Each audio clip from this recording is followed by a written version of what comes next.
আইন আদালতের উপরে সবার ভরসা রাখা উচিত। তার উপরে ভরসা না থাকলে সমাজ চলবে না, তখন সমস্যা আরো বাড়বে।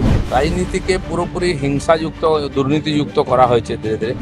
আর রাজনীতিক খেয়ে অপরাধ বেড়েছে, সেই জন্য সবাইকে আইনের সামনে আনার দরকার আছে। 250 জনকে শোকজ করা হয়েছে, সাসপেন্ড করা হয়েছে 25-30 জনকে, দরকার আরো করা। পশ্চিমবাংলায় যে গুলি বন্দুকের কালচার শুরু হয়ে গেছিল, আর যারা এর সঙ্গে যুক্ত ছিল তারা তো হঠাৎ সাধু হয়ে যায়নি।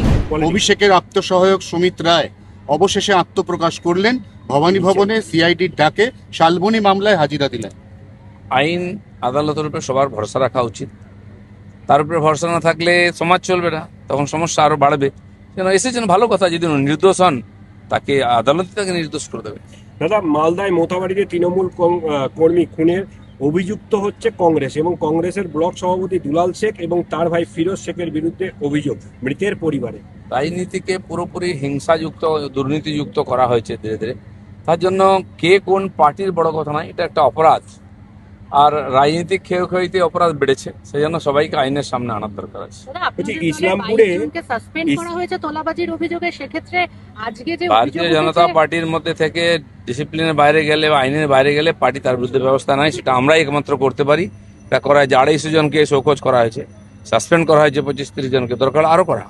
দাদা, ইসলামপুরে মাদারীপুরে স্কুলে যাওয়ার পথে দুষ্কৃতীদের গুলিতে প্রাইমারি স্কুলের প্রধান শিক্ষক মৃত্যু হয়েছে, কি বলবেন? আবার সেই দেখুন, পশ্চিমবাংলায় যে গুলি বন্দুকের কালচার শুরু হয়ে গেছিল, আর যারা এর সঙ্গে যুক্ত ছিল তারা তো হঠাৎ সাধু হয়ে যায়নি বা সব বাংলা ছেড়ে চলে যায়নি।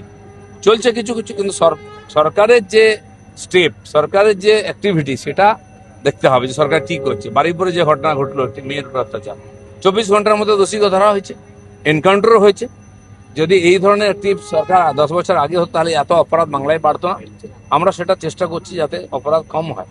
আরো ভালো ভালো খবর দেখতে সাবস্ক্রাইব করুন বাংলা হান্টের ইউটিউব চ্যানেল। বাংলা হান্টের আরো খবর দেখতে নজর রাখুন। বাংলা খবর মানেই বাংলা হান্ট।